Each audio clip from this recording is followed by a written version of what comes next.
We're recording this episode about 48 hours after the Grammys, and I think it's safe to say none of us watched the same show.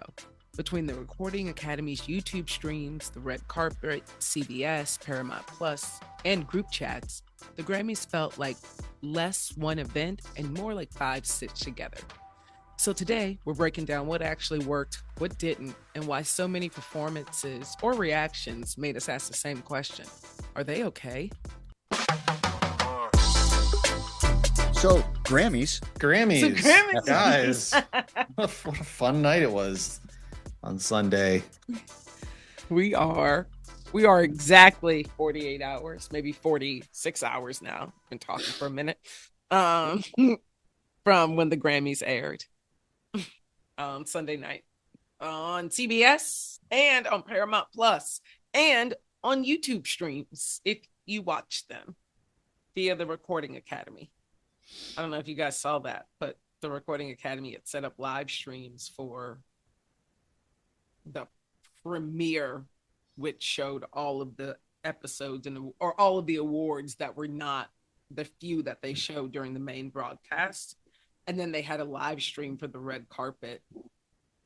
And when I was watching it, it had like 170,000 people on it. Damn, that's pretty good. Yeah. It was like 90 and then about 97. And then I checked about 30 minutes in, and I know that the opening show, that premiere show, got up to about 170.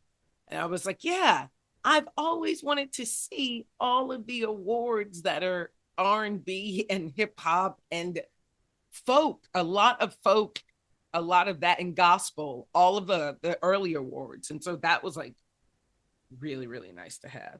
Sorry, I just leapt into that, but that was how I started it, was like 2 hours before the broadcast. I have some questions about this. So one is, so they're leaving, like the Grammys are leaving CBS, right? Did I hear that correct? So they're going to YouTube next year? Correct. Baller move. Love that. I think it's next year, if not, and maybe possibly somewhere else. But yeah, they're leaving CBS.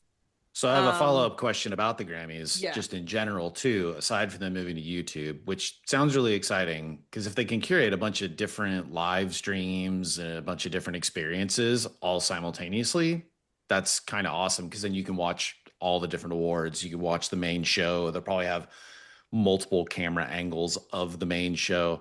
Anyway, hey, I'm pumped about it. I'm really bad. I'm really sorry. I was like, the more I thought about it, I was like, I know where it's moving, but it's not YouTube. It's to Hulu and Disney Plus. Son of a bitch. From 2027 as a part of the deal that is taking through 2036. So it's moving. 2036? Yeah. Who signs a contract that long these days? You got to be kidding me. 10 years? The Mets usually sign something like that. I do. Bobby Bonilla is still on their payroll. Jesus Christ. Mo okay, Vaughn. so here's my question though. Right. So what is the Grammys? They kept saying there are 15,000 voting members in their like Grammys Academy or whatever it is. But like who's really pulling the strings here? Because like the Oscars, for instance, I feel like it's pretty well known that there's a ton of lobbying and campaigning with the Hollywood foreign press. Like maybe some gift bags show up, maybe some dinners are happening. Things like the system, it feels like with the Hollywood foreign press is small enough that you can have a lot of influence very quickly to kind of get an Oscar bought for yourself. Okay. I'm sure that's happening with the Grammys, but it feels like 15,000 voting members is like a little kind of tricky. I agree and disagree with some of your observations. So the Recording Academy, you're right though, in so many ways. So the Recording Academy is who's pulling the strings, and who is the National Academy of Recording Arts and Sciences is like the bigger question. There is Harvey Mason Jr. He is the CEO of the National Academy of Recording Arts and Sciences. And I have said, and I say every year, it's so interesting that the Recording Academy has a CEO. It's a very interesting business model that someone would have that. But they're there as the group and body that recognizes the music industry and holds the achievements through that Grammy body. So, like, you're right, it has a different org structure than the Hollywood Foreign Press. I always look at the Oscars as them being more grateful to their body. There is a more contentious relationship between the music industry and the Recording Academy than there is between the actors. So the Oscars are voted on by a group called AMPAS, the American Motion Picture Arts Society or something like that. Mm-hmm. And in order to become I think there are like 10,000 members in it. Yeah. Oh, and I was like that. So I aim to be a Recording Academy member so that I can be a voting member someday. It's one of I subscribe. I don't know how you get into the Recording Academy. I know there are lots of ways. Yeah. With MPAS, you've got to be nominated by a current member, and you've got to have like X amount of credits as a director, and all those things. Mm-hmm. So there's a little bit, at least on that side, there's a little bit of a knowledge base for the people. Now, that's not to say it's not political, and gift bags aren't showing up at Martin Scorsese's door. 100%. You know what I mean? So yeah. It could be as corrupt as anything. But if you're in the Recording Academy, once you get a credit, so if you're a producer or an engineer, you're in. You get to be a part of the Recording Academy wings. Gotcha. And it's like, this is your way. If you have a production credit, then it's like, get in touch with the producer and engineering wing.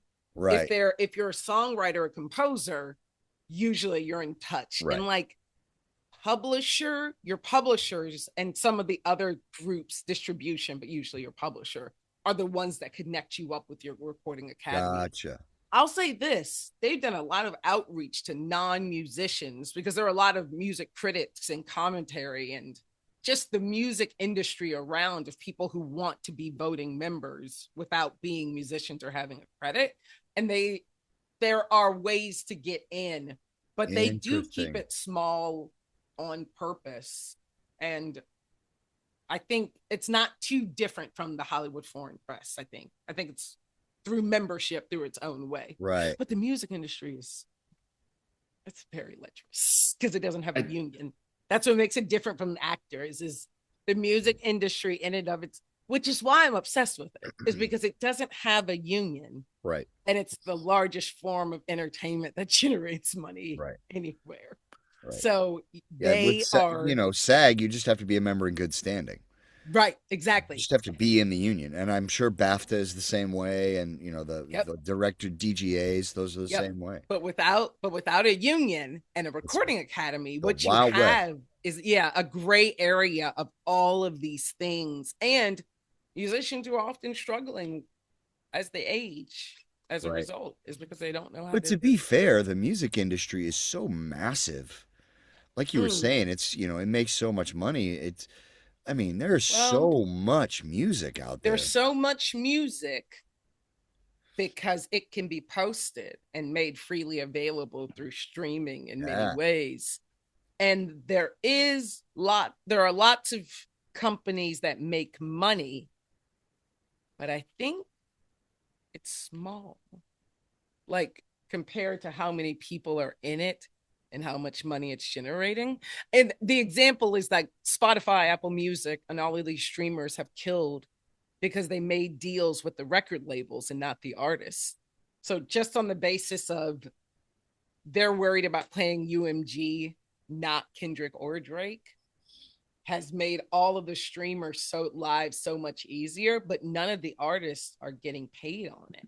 Wow. So I feel like music is just like, it's extremely broad and flat with a few very steep spikes, right? Where, you've got these record labels where all the money is, but the barrier to entry, it's sort of like podcasting. There is you just get some equipment and you can record in the back room of your house. I mean, that's why those drums sound so crazy in the air tonight with Phil Collins, because that original recording studio for Virgin was literally just a dirt floor basement in a townhouse. They had no soundproofing, no nothing. So that's why the drums sound so crazy. That was like back in the day, the way they, but I feel like movie industry and film, much, much higher barrier. Even with YouTube and the TikToks of the world, there's a clear difference between, but none I'm of just that kind of recording some crap in my car. None of that stuff is making it to the Oscars. Exactly. Yeah. Yeah, exactly. Right.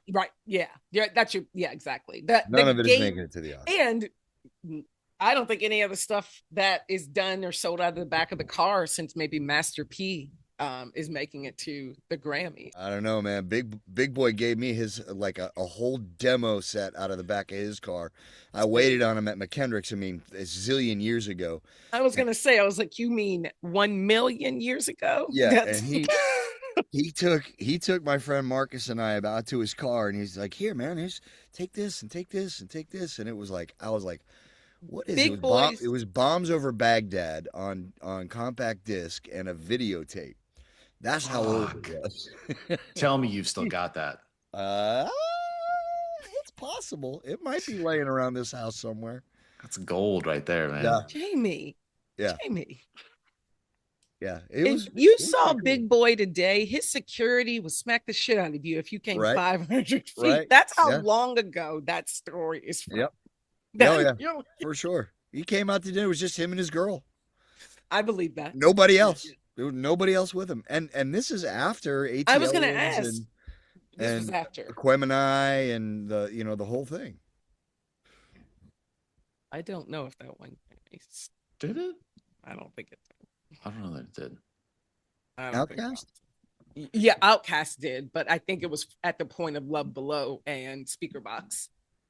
I don't believe that they won Grammys before that final double album. But find out.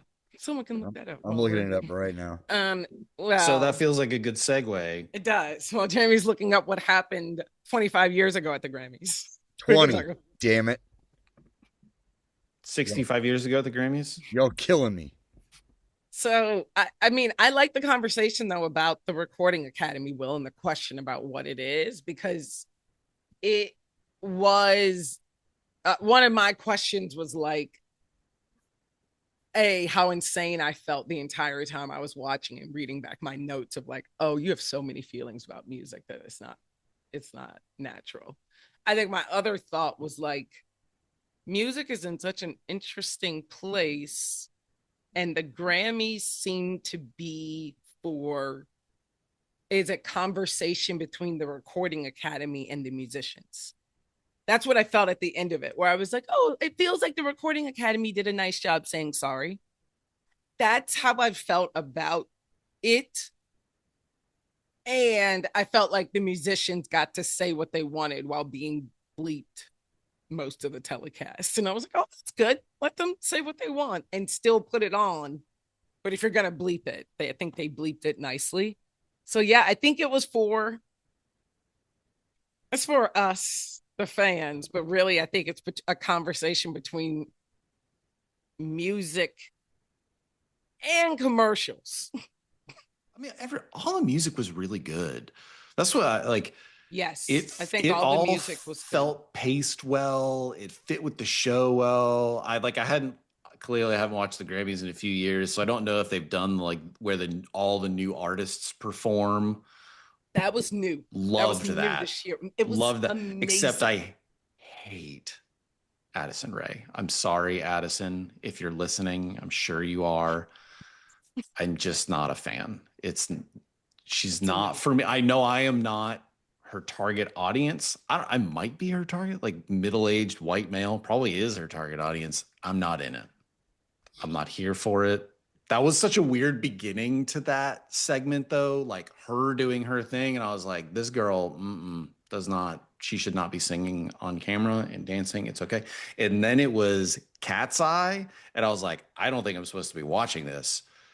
I have certain biases and like, I do like, I'm an ass man and a lot of ass shaking. It was very distracting for me. Paige was trying to talk to me about Addison Rae and who is Cat's Eye. And I was like, I don't fucking know. I have no idea. I can't focus right now. So there was like a lot of energy right up front, but then they mellowed it out. They mellowed it out and they ended strong and it was wonderful. Yeah, it was a roller coaster for me. Let's keep on the new artist's performance. The first two I knew and I was like, wow, they're really bad and none of them are singing. I'm like, this is not good for music. And then the next three artists all sung their hearts out, like flipping or on the piano or doing like 6 instruments at once and singing well. It was Lola Young, Leon Thomas, and Somber. Those were the other three that performed after those first two. And it was my sister. She was like, those were not the same category, right? And I was like, yeah, they're all new artists. And she brought up a good point. She was like, Leon Thomas has been around for like a decade. How is he a new artist? And I was like, it's his first album. And this gets back to like some of the rules of the Grammys. Where that's the other thing with the Grammys, where like their categories and rules are so insane and inane and rage baiting that you're looking at Cat's Eye, Addison Rae, Leon Thomas, Lola Young, and Somber together. And you know you shouldn't be. You know when you see them back to back, you shouldn't see all those people back to back. But it was nice to have those young artists all together and to see them in a category. It was really well done for the sake of the performance, but also an indicator of how weird music is. Yes. It was like genre-wise all over the place, which was kind of cool. Like it was kind of nice to see that it was like really representative of not just pop music. But it was good. I do love the text that you sent me halfway through, which was something along the lines of, I didn't realize how much Alex Warren I listened to. And I loved that. Do you guys know that song? Do you know Ordinary? Had you either of you heard? The second it came out, I was like, who the fuck is this guy? Because he was after Cat's Eye, right? Yes. I was like, what is going on? I was like, great, we got some white dude. Like, what the fuck is going Alex Warren. Oops, Paige was like, no, you'll recognize this song. She immediately knew, which is funny because she is the person who needs to listen to like half the song. And she's like, I think I know what it is. And I hear like 3 notes and I'm like, oh yeah. It's like a Crazy Train, of course. But not that time. Not that time. But once he hit the chorus, I was like, yes. Very nice. Very nice. So I said, Kim, this song's been everywhere recently. It's like the biggest song on the planet. It's on every playlist online. And she's like, well, I don't listen to a lot of it. And I'm like, no. I was like, I think though, when you hear it, you'll know. And she looked at me and she was like, why the fuck would you think I would know it face? And then 3 bars and then 4. And then she was like, Steph, I've never heard of this man in my life. And yeah, she doesn't consume playlists. And I was stupid for assuming she discovers any music if I don't send it directly to her. Or Tori Amos says that. She's apparently my spirit animal. I was like, Jamie, your face is exactly, Kim was like, where would I have heard this? That's correct. And she's like, where would I have sat down and turned on this? Yeah. And I was like, I don't know. I mean, radio's dead, so I can't get it there. Right?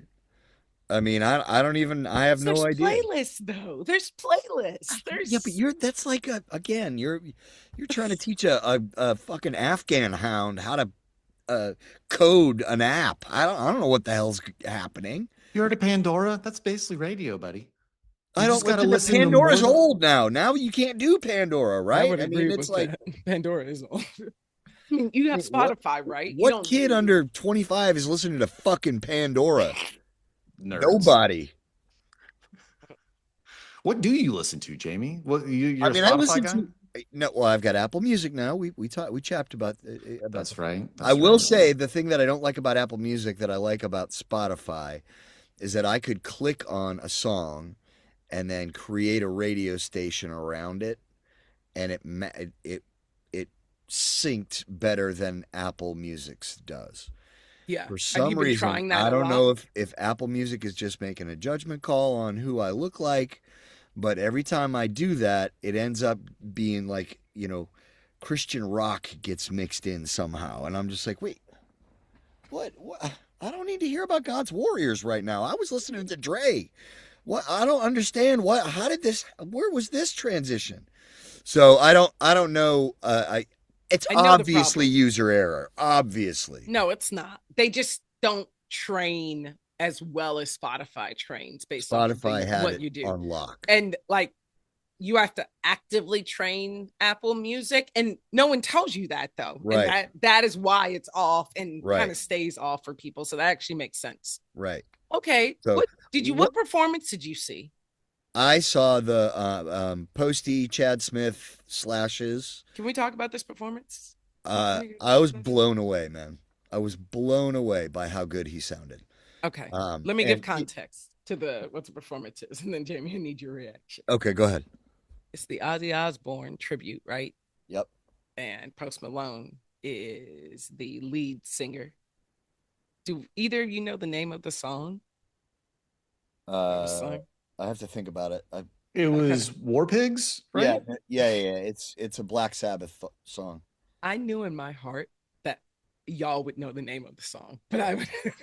And then on guitar, bass, and drums were What Is Left of Rock. It seems like to me it was Red Hot Chili Peppers lead drummer. Chad Smith. Yep. / Will Ferrell. You know who wasn't there? The guy. Do you guys know of a band, Youngblood? Yeah. He was in the audience though, wasn't he? So he loves them, is obsessed with Ozzy and Sharon, and he wasn't in the performance.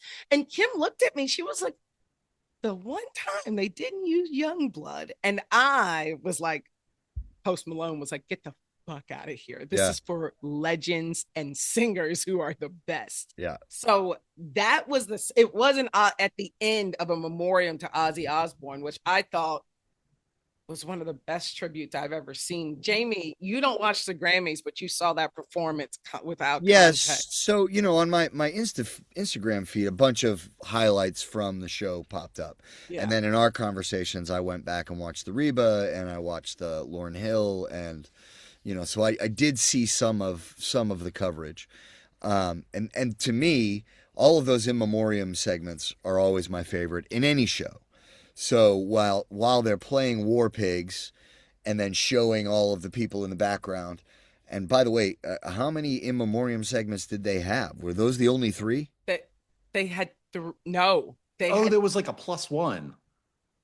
Okay. They had 3 different segments. Yeah. So because the Reba one was in memoriam, the Ozzy one was in memoriam, and Lauryn Hill was. But then there were a few more too. There were like they came back like after a commercial break, and they were like, "We left a few out. Sorry." No, but back to Post though. Oh, and Chad Smith. I will say, Chad Smith as a drummer, man, that boy was feeling it. He was having a good time, and he crushed it, nailed it. All of them like nailed it to me. In Post, I was really surprised. We had saved up some DVR space because Paige, not a big Post Malone fan. I'm like lukewarm Post Malone fan. The country phase, I'm not into it. I'm not into the whatever they're calling this country music stuff that Post Malone is doing. But you like the earlier stuff? I like some of his earlier stuff. Okay. So like I'm not going out and buying his albums, but I like it. It's good. Yeah. Okay. So Paige had saved up a bunch because she was like, I'm not watching Post Malone. Like, we're not doing this. And it started, and she was just like, remote down. She's like, we're in. This is amazing. I'm like, Post Malone, you have found your genre. I love that you've gone from place to place to place. Rock and roll, this, Ozzy Osbourne, feel inspired, write some music, bring it back, please, sir.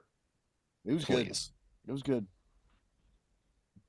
The Reba was a little too country for me. Y'all know how I feel about country. I get it was emotional and she's good and all. I just can't. I just. You don't like country at all? I hate country music. Wait, I don't know this. Yeah, no, I Will knows this. I That think we've must be had this rough this on the friendship. conversation. I just choose to ignore it. Yeah, Okay. it's Yeah. what is the worst kind of music and why is it country?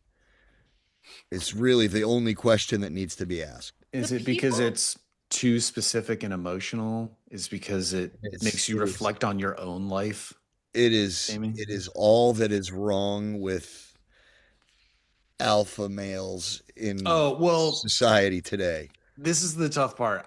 I will not claim like any country music post 2010 being generous. I don't know what it is. Like if it happened after Blake Shelton sang Austin, I don't really care. Yeah, Okay. There might be a few sprinkles in there, but it's like give me some Copperhead Road, give me some George Strait, Right. give me Possum. My mom used to see George Jones at the Jason's Deli in Cool Springs. Like Really? that's what I'm talking about. These are the people. Yeah, my dad saw Martina McBride at Harris Teeter one time. He was like, she is tiny and beautiful.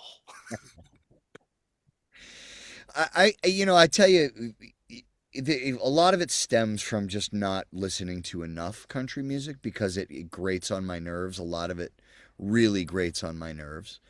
The twang drives me a little bit crazy. Yep. And I think a lot of it has to do with the style of songwriting that it's like I'm listening to a bunch of Weird Al Yankovic takes with a steel guitar. Oh, it is. It's like cracking beers and riding in Yeah. my truck, and you And can I lost tell. my dog and my wife and my pants and my job, and it's all sounds the same. Now, that being said, I love old school bluegrass. Okay. Okay. It's different. Gotcha. Right. You But would it have liked just the that premiere ceremony then, where they had the roots category, which has like the actual I would have dug that. real. Yeah. Yeah. Yeah. They have those smaller for all the genres that exist that you like music within. Right. They do have a Grammy for, which is the Right. nice thing. It's just whether you ever get to see the Grammy. So you're into bluegrass. You're just not into contemporary country. Yeah. The Okay. mainstream country doesn't cut it for me. It's bad. It's Okay, bad. yeah, but that's not good. Yeah, that's not good. No. I make the argument a lot of mainstream stuff is just not very good right now, unless it's in a specific genre. But Yeah. I get that with country. Reba's voice to me is stronger than I always expect it to be. Mm-hmm. And it always has been. And Fancy is one of the greatest songs ever written in the history of music. And Fancy Don't Let Me Down as That's the truth. video is what my brain looked like on the inside. And I told my mother that after I saw the video, and she's like, well, that's a strange thing for you to say at being 10. People watch the video. I'll put it in the show notes. Fancy Reba video. So I love, love, love her. And she's so rich. And she's so quietly. And it's so funny how she gets away with it. It's like Dolly Parton's on one end of the spectrum, and then there's Reba just quietly being worth $100 million. 2 TV shows that went like 10 seasons apiece. She's dating her boyfriend who's 6'4" and like the co-star of her show. She's who I want to grow up to be, but just gayer. Like that Reba is just, she's got it for me. She looks good. She still can coach people. There's something about Reba McEntire that's just, I just love Reba. And because her performance was passable, I was like, American treasure. Never let her go. Oh, it could have everything that I read, like I said, I listened to it, I watched it, and all the comments were, "This is outstanding, this is incredible," and this is, So Okay, I mean, I get it's a me thing, I understand that, some of the stand by Dolly Parton. That's when I'll listen to Dolly Parton sing the phone book. I mean, exactly. Yeah. Her writing is outstanding. Her singing was outstanding. She just emotionally outstanding. Johnny Cash. I'll listen to Johnny Cash every day of the week and 3 times on Sunday. You know, I About mean, Kenny Rogers. I just live down the street from Kenny now. I've met Kenny. You live right down the street from him? Yeah, he's in Oakland Cemetery. Oh yeah, I was gonna Just say, right wait, at the. didn't he die? Yeah. He died like his chicken houses. We call him Uncle Kenny and Uncle Bobby. That's where Bobby Jones is. They're not too far from one another. I didn't Bobby recognize Jones is a him. golfer, for anyone knows. Yeah. Anyone. I didn't recognize Kenny when he came into the restaurant. I was like, "Who's that?" And they were like, "It's Kenny Rogers." And I'm like, "Oh my, plastic surgery! Holy, that man is a totally different human being." Woo! He should not have been eating steak. No, yeah, no. This was towards the end, so it might have done him in. Yeah. We might have killed Kenny Rogers. It's possible. Well done. Well, episode died 10. happy. Okay. Any other standout? Okay. Lauryn Hill. I was gonna say, I know you were jacked up for Lauryn Hill too. Here is the thing. Lauryn Hill historically does not show up. And if she shows up, she does not show up on time. Really? So for Lauryn Hill to come onto the TV before 10:30 p.m. Eastern Standard Time was a miracle. It was. And if anyone knew, every time they mentioned it in the broadcast, and it was like, special performance from Lauryn Hill, I'm like, no. Just every time they would say it. So 6 times that night, last was Sunday, I was like, no, she won't be. And Kim was like, I have faith in her. She'll probably come out for this. So she does come out for it. And I know immediately she has not done a single vocal warm-up when she starts singing. But I was like, she'll pull this off. It's fine. And that is exactly what happened. She did D'Angelo, a duet that she did with D'Angelo, but because both of them are trifling or above their morals, it never got to happen live. So she performed it in the absence of him because he passed, and that was a very nice moment.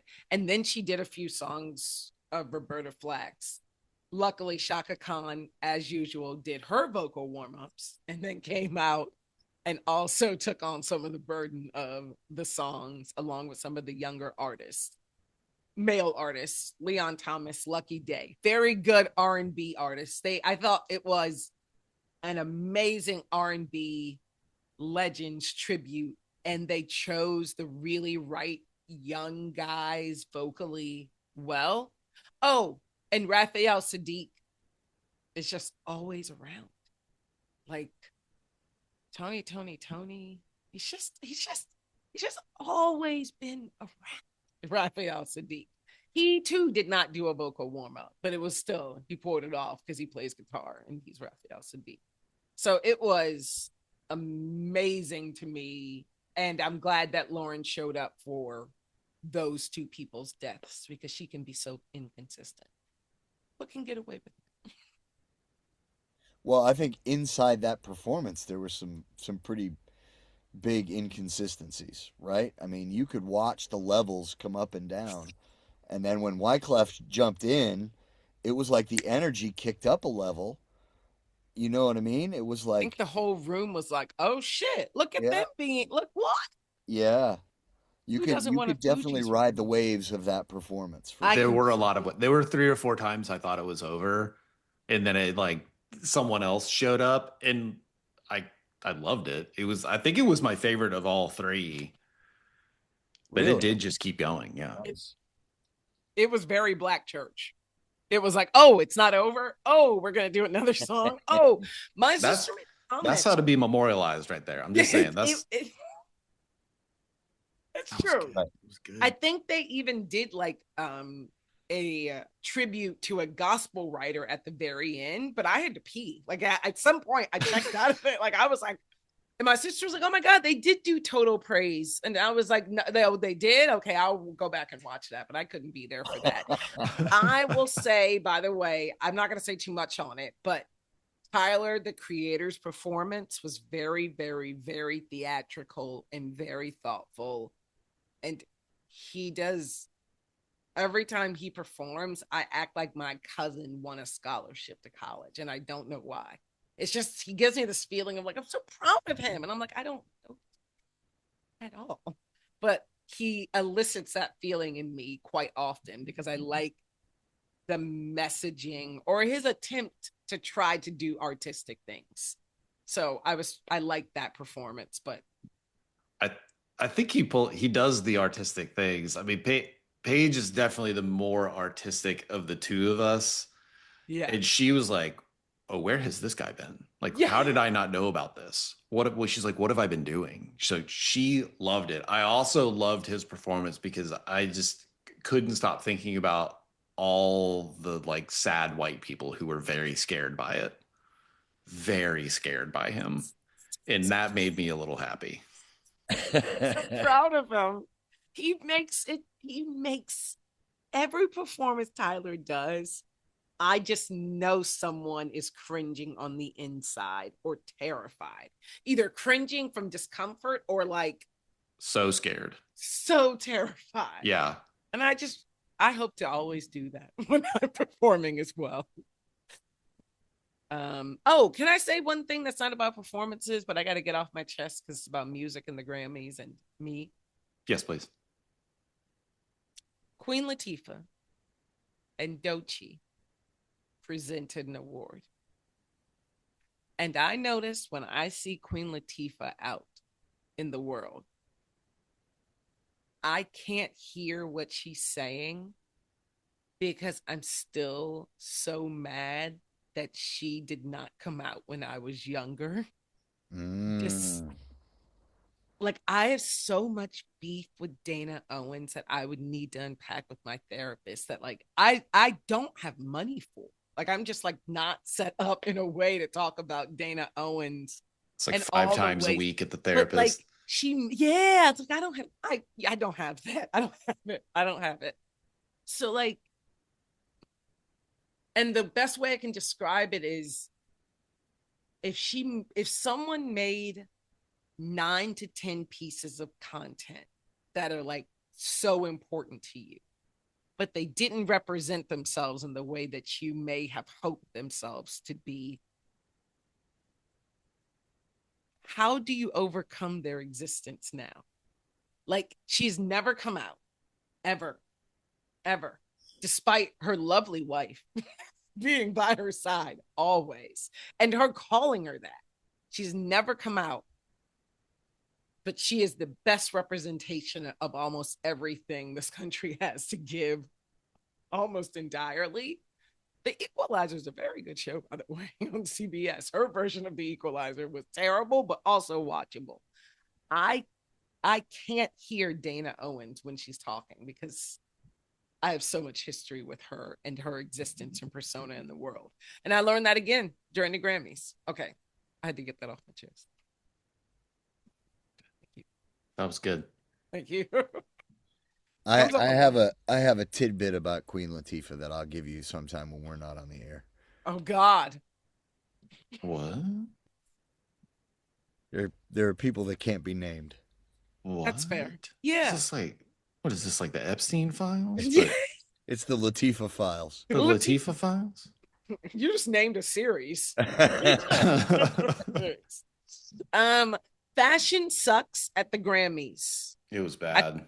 I think I can safely say that. That's okay. Some people crushed it. Some people. Tiana Taylor, I don't care.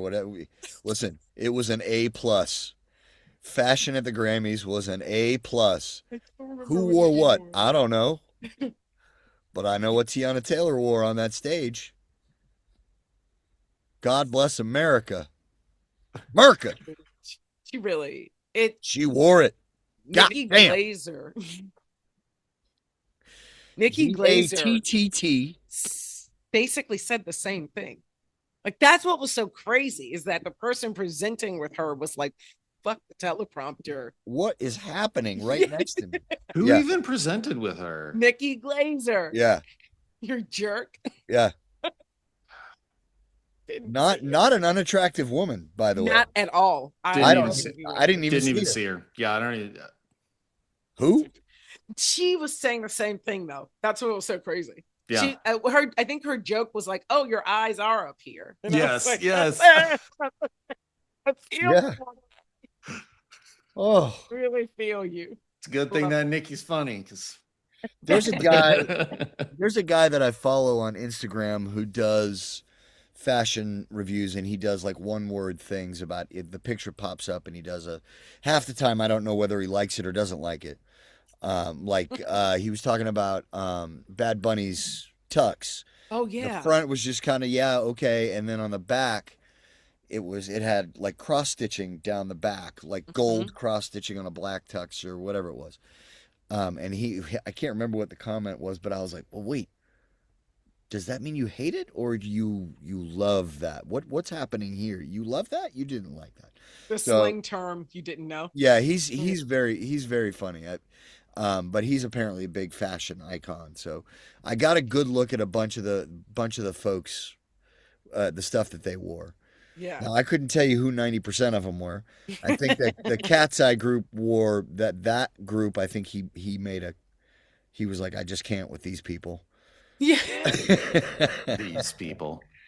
But and then they were very butt forward. Yeah. Yeah.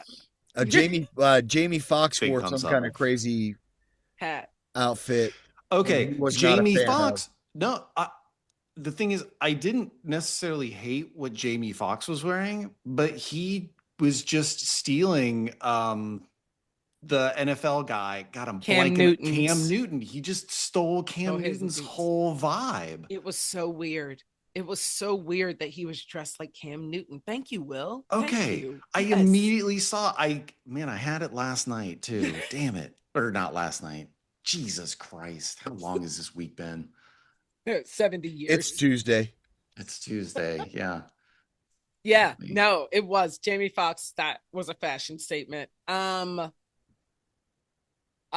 Clipse and Pharrell. Okay.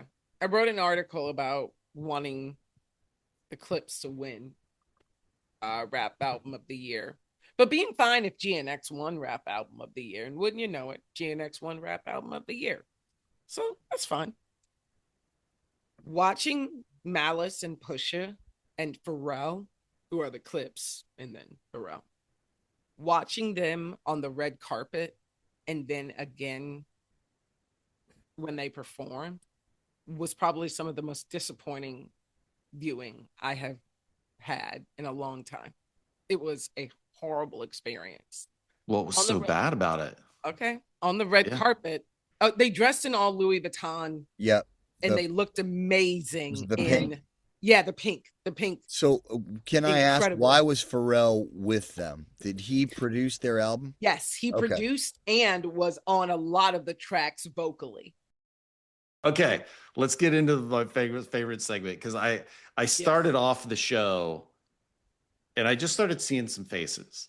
And I was like, is that person okay? And then the list kept getting bigger and bigger and bigger and bigger the whole show.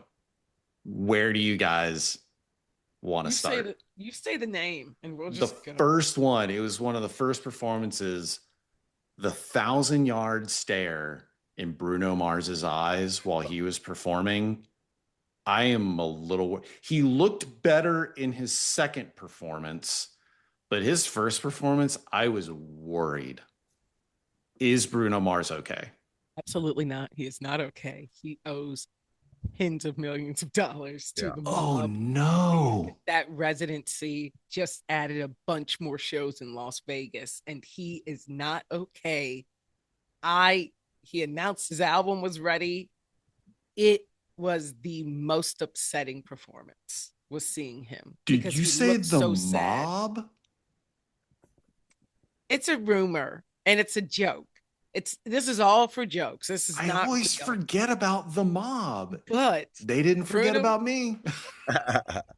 Or Bruno. It was something like 300 million, something like he was in debt, and that the Vegas residency, that's what it was there to pay off.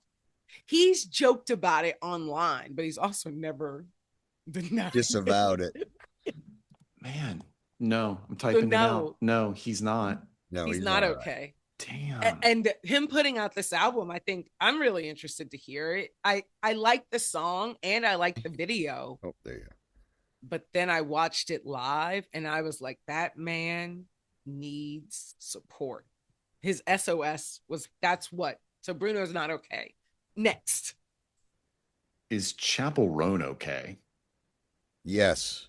Yes. Is she? Yes. She was given like, I might take this dress off and cut myself later vibes. Or is all that just a bit? I think she's where she wants to be. I don't want to say it's all a bit, but I think she is intentional. Yeah. And that's what I think of Gaga, too. I mean, Gaga's in the same spot. She's right where she wants to be. Gaga seemed okay to me, though. Did she not seem okay to you guys? Just look crazy. Well, I mean, she looks crazy. It was okay. So I'm on Jamie's side. Gaga is where she wants to be. Yeah. She always is. Stephanie always knows where she wants to be, and she gets there, right? So like I believe that, but loving Gaga as much as I love her, I was also like, I hope that this marriage and this man and this thing is working.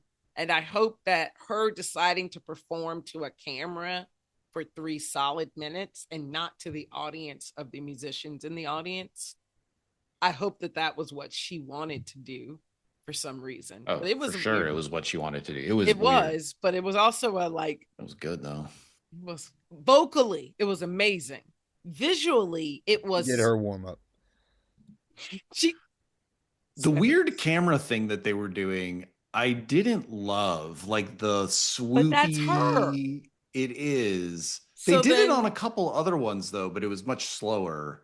What did they did nothing like they did with Gaga, did they? I was like, is it just like an iPhone mounted on some like weird swivel? But see, to the point of her autonomy or like creative control, she wanted to present in that way. And that gave me pause. Jamie, do you see what I'm saying with this? Like that, her decision of presentation style gave him loved it. It wasn't just, it wasn't bad. And everyone was like, she stole the show. But I was like, she did. Okay. It was very Gaga. I love you. And that's the thing. I mean, if you hear her, even if you hear her talk, that's an artist that has so much agency. She's not putting out something that she doesn't want to put out. Period. You know, so I feel like any creative choices that were made, she had something to do with. You know? Yeah. Which is one of the things that I do love deeply about her. Same. That she's weird, she knows it, and she pushes it in our faces. Right. It's part of who she is, and she just really wears her Lady Gaga as armor. I mean, it's who she is, and it doesn't always hit for everybody. A lot of it always hits for her fans. Like Paige loved it last night. Kim loved it too. Yeah. But I think one of the beautiful things is when you're an artist that is that way and you always push your own boundary and you let it just be out there. When it hits, man, it hits for everyone. Even people who are like, I didn't like it, like you see their foot tapping. Yeah. Last night, maybe not one of those. Yeah. No, that's good. I agree. Okay. I also am known to be a Gaga hater and then a year later be like, oh, that performance was brilliant. I've done that a lot with her. So I could come back around on this performance. But okay, who else? Who's that? All right. Is Justin Bieber okay? And I think I know the answer to this one, but man, what was that? He is great. He is better than he's ever been. I think Justin has redefined what okay is. And he's doing the best he's ever been. That performance, vocally, wonderful. It was vocally wonderful. I think he was trying to make a statement. And I think it was lost on all of us. And if my Belieber hat had to come out right now, my Belieber hat would say All you have ever wanted to see is his body, and you are obsessed with him. And so here you go. I will give it to you during this performance. CBS decided to do tight pans onto his face and not show his entire body during the performance, which is what he wanted. And I think that it made it even weird. But he wanted to perform naked. The other thing I will say is that he is performing regularly on his live stream now that he owns. Oh. And he has gone live regularly, and swag was made during some of those not during the live streams, but in the house and studio area he has created. And so when I was watching it, I was like, this makes more sense if you know his new business model and how he's putting out music. But if you don't know that, you look like he should be locked up today. And I think that was his intent. So that's what it was with Justin. Okay. And he didn't do a warm up either. No. I think he did. Why would you warm up for the Grammys? Come on. Addison didn't, clearly. Check. She knows how it goes. But his microphone was on, and Gaga's microphone was on, but Addison's. True.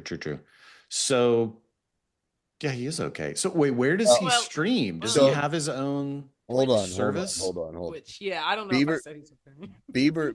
Bieber has got some serious PTSD and lots of time in therapy coming and / in the middle of it. In the middle, yeah. Because there's I just think mentally there's so much that happened in his past that it's not, he ain't in the clear. Yeah, he was not in the Diddy documentary. Kinda. But he was. Right. So I think, that's a dude. You want to talk about the opposite end of Gaga, where she has so much agency. He had no agency. Correct. The first perfectly put, yeah. 70% of his career. So now from here on out, how he handles that, I think will speak volumes to where he's at. And that was, I think, what happened last night.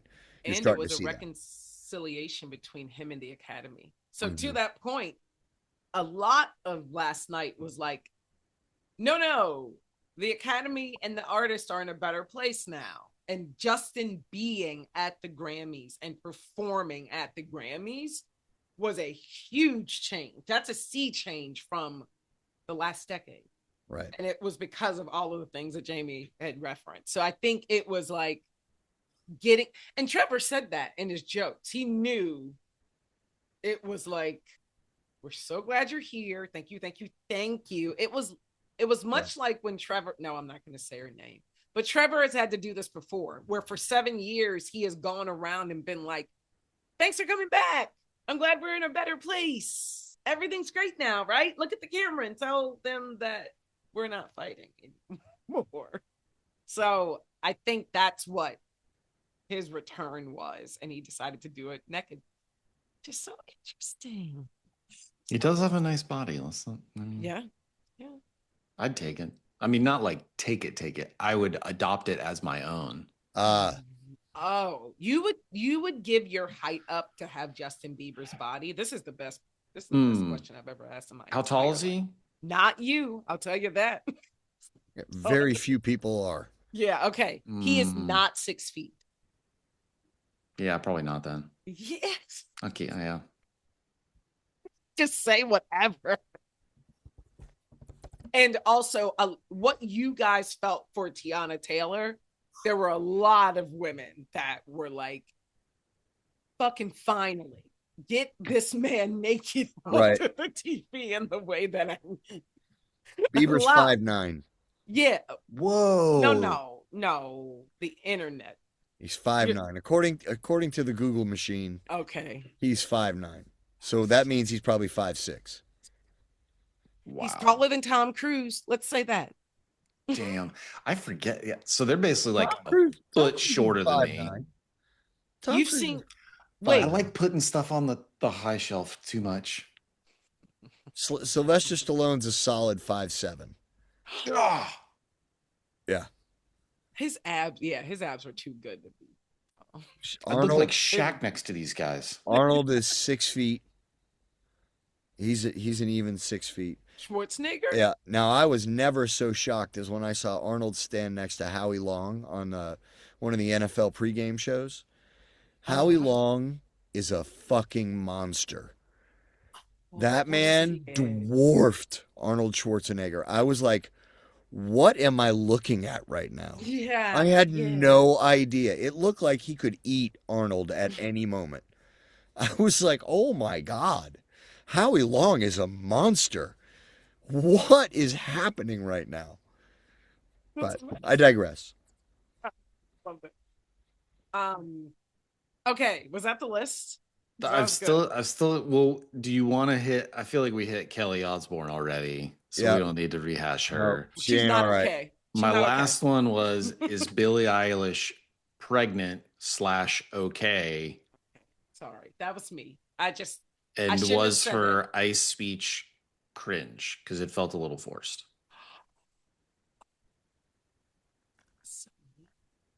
I didn't see the speech, so I can't comment. Okay. But I know if anybody's going to be anti-ice, she's it. Not that I'm saying she's not.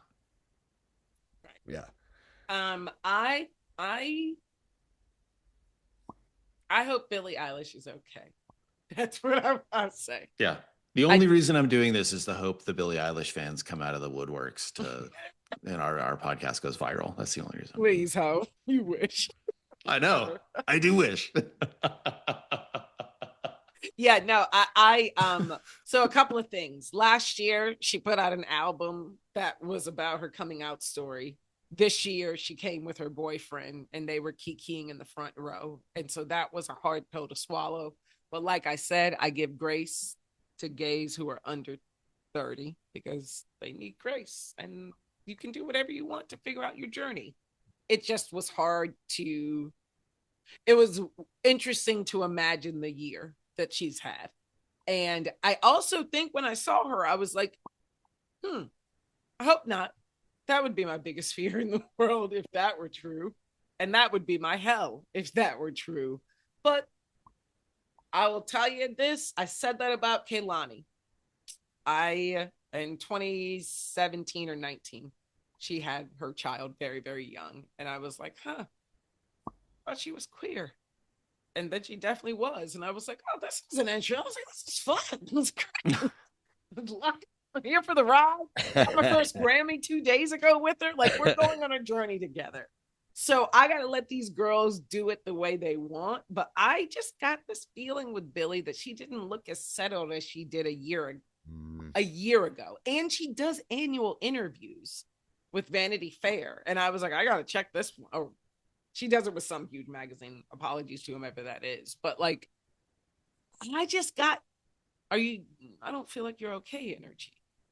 Yeah, well, the amazing thing is that they're going to be incredibly upset about 2 acts in the Super Bowl and the music more so than they are about finding 77% of the Epstein files naming Donald Trump. 77%. They're more upset about Bad Bunny and Green Day. And let me tell you, Green Day is not going to pull any punches. And this will be 2 years in a row, by the way, because people have already forgotten just how Kendrick was. They've already forgotten. They're really going, I don't like to use this word, but isn't this like very militant?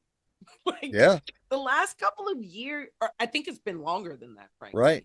Well, the weekend was nothing. It was like whatever. Oh no! Yeah. But remember in LA they had all the rappers. They had I forgot. That was the start of the NFL's like controversial halftime shows. This year definitely feels like the NFL saying There's a wardrobe malfunction back in the late 90s, early 2000s. But I mean that was not intentionally here to like set people off. I mean, it wasn't intentional by the presenters. Exactly. Yeah. It may have been Janet Jackson and Justin Timberlake, right? This is not like this is not West Coast rap. Right. Yeah. Like that is going to set a lot of old crackers off. I just think it's incredible that the old boy network of the NFL is doing this. It blows my mind. It really These are the feels same like people that wouldn't let Colin Kaepernick take a knee. Yes. But we're rolling out Green Day and Bad Bunny to just piss off the right. That's amazing. It feels like they're saying, come and get me. Like, they know they're untouchable. And they're just like, yeah, we don't. That's correct. Like, they're like, I don't even really like Bad Bunny, but we're just going to do it anyway. Right. Screw you. But also they understand that he is a musical force of nature. Yeah. And he's got people who will show up just to watch the Super Bowl, just to see Bad Bunny. The NFL does understand how audience metrics work. Oh, yeah. They do. And I think it's important to remember the NFL is not the sole owner of the halftime Super Bowl show. It is put on in partnership with Rock Nation. And it is they are the group that picked the acts for the Super Bowl. Interesting. I didn't know that. It is not Roger Goodell. It is not the Governors. Rock Nation. The NFL licensed out. Whoa. We might need to do a separate episode. Yeah, I didn't know that. Show. You're telling me I know what our episode next week is about. Okay. All right. You know what? The Grammys are great. 2026. February is a wonderful month. It's a wonderful month because it's the Grammys, it's the Super Bowl, it's my birthday, it's Black History Month. We won't be wasting a second of February, gents.